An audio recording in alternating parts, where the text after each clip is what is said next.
Hello दोस्तों, कैसे हो आप सब। मैं उम्मीद करता हूँ आप सब अच्छे होंगे। और जो क्रिप्टो करेंसी मार्केट के अंदर हर कोई ये बोल रहा था कि सिर्फ बिटकॉइन बढ़ रहा है, ऑल्ट कॉइन्स नहीं बढ़ रहे हैं, तो इथेरियम के मूव के बाद में जितने ऑल्ट कॉइन्स हैं वो भी यहाँ पे रिकवरी करते दिख रहे हैं। लेकिन यहाँ पर कई लोग खुश नहीं होंगे और कई लोग ये सोच रहे होंगे कि यार हमने मिस तो नहीं कर दिया। मैंने आपको ये बोला है, अगर आप सही टाइम पे सही चीज़ें करोगे तो आप लाइफ एंजॉय करोगे। इस टाइम पे हर कोई भाग रहा है कि मैं मार्केट के अंदर कुछ खरीद लूं, और हम हैं अपना चिल रिलैक्स हॉलीडे मना रहे हैं। सिर्फ यही फ़र्क होता है यहाँ पर, जब आप सही टाइम पे सही चीज़ें करने की कोशिश करते हो। दोस्तों, बिटकॉइन का अभी क्या लगता है, क्योंकि जैसा हम उम्मीद कर रहे थे बिटकॉइन अपने ऑल टाइम हाई को कभी भी छूता दिख सकता है, वो उसके ऑलमोस्ट बहुत पास आ चुका है, 3-4% दूर है।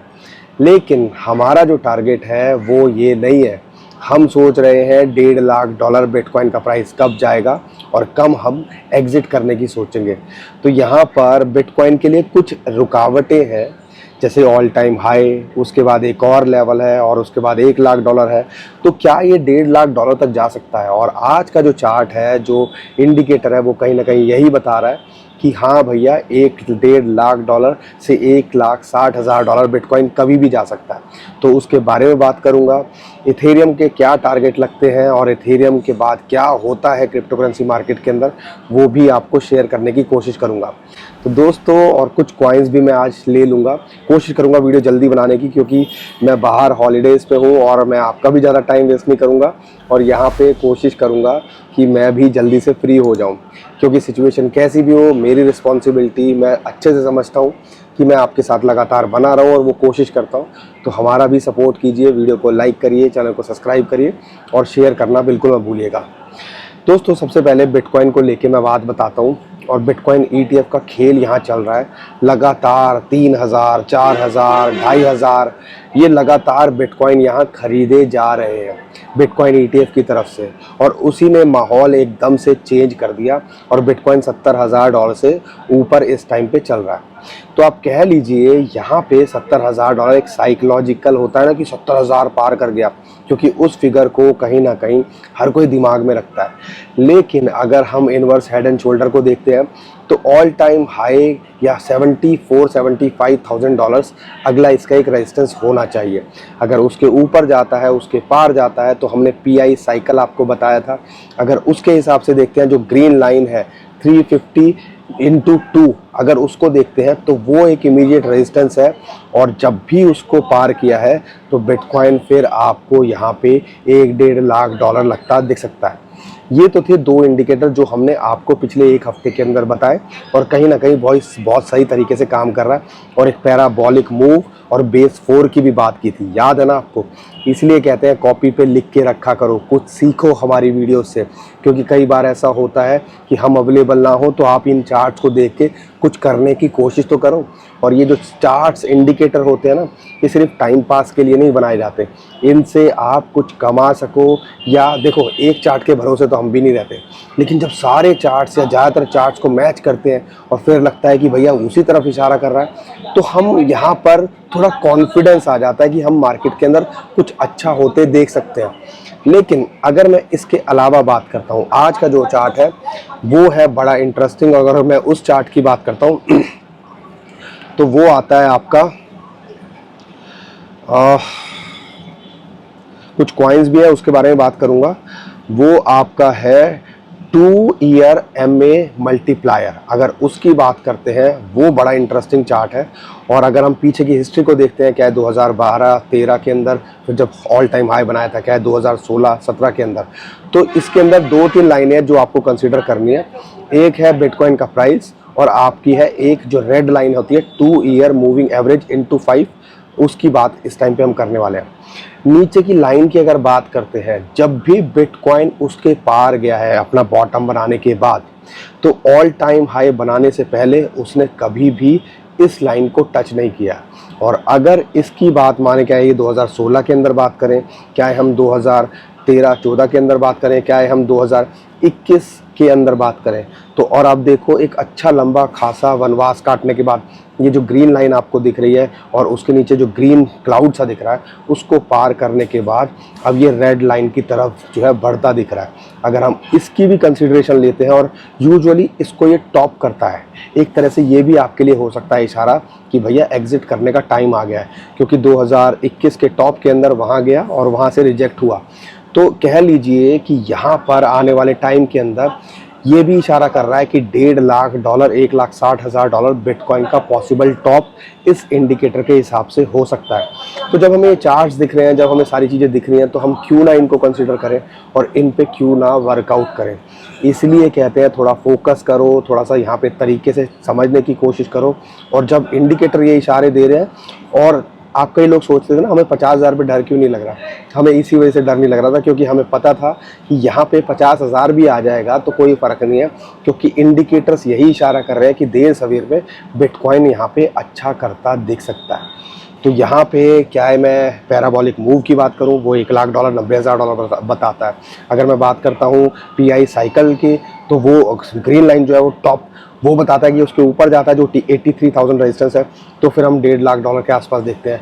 अगर मैं बात करता हूँ recently inverse head and shoulder, जो इमीडिएट रेजिस्टेंस है $74,000-75,000 बताता है। तो डिफरेंट इंडिकेटर्स डिफरेंट इशारे देते हैं, लेकिन इशारे अगर सही सेम डायरेक्शन में हो तो कहीं ना कहीं उसको आपको समझना चाहिए। और ये जो बिटकॉइन ETF है, और जब हम बोलते हैं कि भैया टाइम पास के लिए यहाँ पे नहीं है, ये कमाने के लिए है, और अगर ये 50-60 हज़ार पे खरीद रहे हैं तो 30,000 के लिए नहीं खरीद रहे होंगे, कुछ बड़ा सोच के यहाँ करने की कोशिश कर रहे होंगे। ठीक है दोस्तों, तो ये भी एक इशारा आपको देता है और एक नया इंडिकेटर था जिसको लगा कि आपको पता होना चाहिए। अब बात करते हैं यहाँ पर, और आपको मेरी बातें तो समझ में आ रही है ना। अगर आपको लगता है हमने आपको सही तरीके से गाइड किया है, हम कोशिश करते हैं कुछ नया लाने की, और पीछे के चार्ट्स भी देखिए, इन्वर्स हेड एंड शोल्डर के बारे में जब हमने बताया था इसको इमीडिएटली हाइक होगा, ये 2-3 वीडियो पीछे की देखो जिसके अंदर हमने बताया था हमारे पास ज़्यादा टाइम भी नहीं है, कुछ बड़ा होने वाला है। ये टाइटल से भी तो समझ लिया करो, और आप नहीं समझते हो, हमें सपोर्ट नहीं करते हो, वीडियो को लाइक नहीं करते हो, वीडियो को शेयर नहीं करते हो, नए हो सब्सक्राइब नहीं करते हो, तो सीखोगे जानोगे कैसे। तो वीडियो को लाइक भी ज़रूर करिए, शेयर भी करिए और सब्सक्राइब भी करिए हमारे चैनल को। लेकिन मौके की बात है अब इथेरियम, बिटकॉइन तो पंप कर रहा था, बिटकॉइन की डोमिनेंस गिर रही है, यानी कि ऑल्ट कॉइन्स के अंदर, ऑल्ट कॉइन मतलब जो दूसरे कॉइन्स है वो हमें अच्छा करते देख सकते हैं, और उसके अंदर इथेरियम सबसे बड़ा नाम है। और इथेरियम के अंदर 20% बढ़ना एक दिन के अंदर बहुत बड़ी बात है। लेकिन जैसा हम उम्मीद कर रहे थे, हमारे पास में एक पार्ट 2 ऑल्ट सीजन है, वो हमें इशारा देता है, एक तरह से चीट शीट है जो हमें इशारा देती है। पहले पैसा आता है बिटकॉइन के अंदर, फिर पैसा आता है इथेरियम के अंदर, इथेरियम के बाद आता है लो कैप के अंदर, और फिर हर कोई कॉइन फटता दिखता है। बिटकॉइन ने हमें पंप दिखाया, उसके बाद इथेरियम ने उसको फॉलो किया।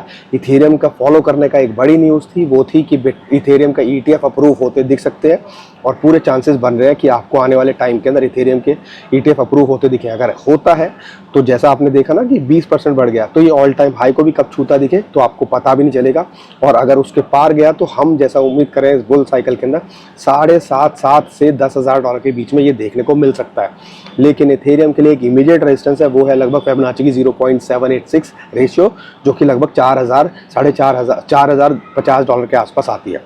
तो इथेरियम पे इस हिसाब से नज़र रखिएगा। और ये जो इंडिकेटर, ये जो चार्ट्स होते हैं, नया पैसा जब बहता है, अब लोगों को लगने का इथेरियम बिटकॉइन में अच्छा खासा पैसा आ गया, अब इथेरियम के अंदर माहौल बन रहा है। इथेरियम के बाद जब दूसरे कॉइन्स, और उसको भी आप देखोगे लगातार फॉलो करते दिख रहे हैं, आर्बिट्रम हो गया, XAI जो हमने पिछले हफ्ते शेयर किए थे, इम्यूटेबल X, सबके अंदर 20-25% के प्रॉफिट में होंगे कि नहीं होंगे। इसलिए कहते हैं जब मौके पर चौका मारने का टाइम हो तो खेलना शुरू करो, जब आप पिच पे ही नहीं होगे तो चौके छक्के कहाँ से मारोगे, ठीक है ना। लेकिन यहाँ पे ये सारी चीज़ें समझाएगा कौन, हमारी तो बात आप समझते नहीं हो, और जब निकल जाता है आप सबके कमेंट आ रहे हैं सर क्या खरीदें क्या खरीदें। लेकिन अगर आपने नहीं भी खरीदे हैं तो यहाँ पे आपको कुछ देखने की ज़रूरत है। सबसे पहले बिटकॉइन का एक चार्ट मेरे सामने आया, मैं वो भी शेयर कर दूँ। इमीडिएट सपोर्ट $69,000 है, प्रीवियस हाई है, वो एक इंपॉर्टेंट सपोर्ट और रेजिस्टेंस का काम करता है। अगर यहाँ टिका रहता है तो नथिंग टू वरी, ठीक है। अगर इसके पार जाता है तो फिर हमारा टारगेट ऑल टाइम हाई को ही छूता दिख सकता है। अगर मैं बात करता हूँ आर्बिट्रम की, जैसा हम उम्मीद कर रहे थे $1 के नीचे मिले, ले लो, ये जो है लगभग 20-25% का प्रॉफिट दे गया है, लेकिन इसको इमीडिएट टारगेट $1.3 होना चाहिए। और अगर वहाँ पे एक शॉर्ट टर्म में रेजिस्टेंस है, अगर उसके ऊपर जाता है तो $1.4 में एक रेजिस्टेंस है, अगर उसके ऊपर जाता है तो हमें लगता है एक 1.8 से $2 कभी भी आपको लगता दिख सकता है। डॉज कॉइन की बात करें, जैसा हम बोल रहे थे 0.15 पे ले लो, उम्मीद करता हूँ आपने बनाई होगी एंट्री और 10-15% के प्रॉफिट भी होंगे। इसको अभी अगर देखते हैं तो 100 डे मूविंग एवरेज और 50 डे मूविंग एवरेज के ऊपर ये चल रहा है। ये भी $0.21 तक आपको कभी भी लगता दिख सकता है। इमीडिएट सपोर्ट या एंट्री पॉइंट 0.15 ही है। शिबा की बात करें 2500 के आसपास आपने एंट्री बनाई होगी, नहीं बनाई है तो अभी भी बनाने की सोच सकते हो। इसके इमीडिएट टारगेट 3800 से 4000 आपका हो सकता है। फ्लॉकी की बात करें, जैसा कि मैं उम्मीद कर रहे थे, यहाँ सपोर्ट मिल रही है और फिबोनाची की रेशियो है 3.618। यहाँ ये थोड़ा कोशिश कर रहा है ऊपर रहने की, अगर यहाँ से गया तो ये ऑल टाइम हाई को भी छूता दिख सकता है। इमीडिएट इसको जो रेजिस्टेंस है वो लगभग 25,000 के आसपास है और वहाँ पे एक एग्जिट यहाँ बनता है। पेपी की बात करते हैं, ये हायर हाई बना रहा है, एक माहौल बन रहा है, लेकिन पेपी जो है कहीं ना कहीं थोड़ा सा रिस्की लगता है देखने पे। तो अगर आप देखो, समझदारी ये कहती है कि अगर आपने एंट्री नहीं बनाई है तो मत बनाइएगा, लेकिन अगर आपने एंट्री बनाई है तो अपना प्रिंसिपल निकाल लो और प्रॉफिट को रखे रखो। अगर अच्छा करता है तो आपको फ़ायदा ही होगा, नहीं अच्छा करता है, यहाँ से क्रैश करता है तो कम से कम आपका प्रिंसिपल आपके पास सेव है और प्रॉफिट कम ज़्यादा हो जाए कोई फ़र्क खास पड़ता नहीं है। ठीक है। गाला के लिए बहुत सारे लोग पूछ रहे हैं, तो गाला की मैं आपको बात बता दूं। गाला के अंदर अगर मैं देखता हूँ, माफ़ कीजिए थोड़ा गला ख़राब है तो शायद आवाज़ में थोड़ा सा दिक्कत आ सकती है। गाला अभी हैक की न्यूज़ आई थी 200 मिलियन, लेकिन अभी सुनने में आ रहा है कि हैकर्स ने रिटर्न करना शुरू कर दिया है। लेकिन एक एंट्री पॉइंट था $0.3837, जहाँ 200 डे मूविंग एवरेज है। अगर यहाँ आता है तो एंट्री बनाई जा सकती है। ये चीज़ें हमने देखा है, हैक होते हैं, सॉर्ट आउट होते देखते हैं, लेकिन प्रोजेक्ट थोड़ा बड़ा है, आने वाले टाइम के अंदर अच्छा कर सकता है और यहाँ पे अगर वहाँ एंट्री मिले तो एंट्री बनानी है। एग्जिट करने की सोच रहे हो तो शायद समझदारी नहीं है, लेकिन हाँ एंट्री के लिए देख रहे हो तो यहाँ पे एंट्री पॉइंट बनाया जा सकता है और इसके टारगेट जो है आने वाले टाइम के अंदर अपने रीसेंट हाई के आसपास ये आपको देखने को मिल सकता है। मैटिक के लिए $0.7 के नीचे बोला कितना ले लो, अभी भी $0.75 पे इसको रेजिस्टेंस है, जो कि 50 डे मूविंग एवरेज की आती है, तो इस पर नज़र बना के रखिएगा। अगर $0.7 के आसपास आ जाए तो आप एंट्री के लिए यहाँ देखिएगा। बाकी दोस्तों बहुत सारे कॉइन्स हैं, डॉट हो गया और बहुत सारे कॉइन्स जो आप लगातार पूछ रहे हो, हम कोशिश कर रहे हैं उसके बारे में बताने की, लेकिन जो भी हम बताने की कोशिश कर रहे हैं कि आपको उससे इमीडिएट फ़ायदा हो सके। तो कई कॉइन्स जो डिप में है और जो हमने भी कवर नहीं किए हैं, ऐसा नहीं है कि अगर आपके पास अच्छे कॉइन है, टॉप कॉइन्स है जो डिप में है और आपने लेके रखे, हमने कॉइन में नहीं बताए हैं तो वो अच्छे नहीं है। तो ध्यान रखिए, नंबर, वो कहते हैं ना कि आजकल डायलॉग चल रहा है, लेवल सबका निकलेगा, लेकिन निकलेगा उसी का जो खड़ा रहेगा। तो आपने यहाँ पे खड़े रहने की कोशिश करनी है। क्रिप्टो के योद्धा हो, अगर आप 2-3 साल से यहाँ हो, मार्केट इतनी बुरी हालत में देखने के बाद में भी टिके हुए हो, तो एक लाइक तो आपके लिए मेरी तरफ से भी, ठीक है ना। तो दोस्तों उम्मीद करता हूँ हर बार की तरह आपको हमारा कंटेंट अच्छा लगा होगा। वीडियो पसंद आई है तो वीडियो को लाइक करिएगा, चैनल को सब्सक्राइब करिएगा और हमारी फैमिली का हिस्सा बनना बिल्कुल भूलिएगा। अभी के लिए विदा लेता हूँ। खुश रहिए, मुस्कुराते रहिए, कमाते रहिए। आपका दोस्त पंकज। थैंक यू, नमस्कार, धन्यवाद।